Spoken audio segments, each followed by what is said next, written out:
Sementara itu panggung utama dan tenda tamu VIP dalam kegiatan Gunung Sindur Expo Minggu siang juga mendadak roboh. Angin kencang disertai hujan deras menerjang area expo yang digelar di lapangan terbuka.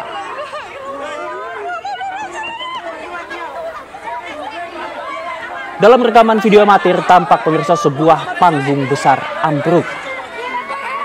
Panggung ini rata dengan tanah akibat diterjang angin kencang disertai hujan yang melanda pada Minggu siang di Kecamatan Gunung Sindur, Kabupaten Bogor.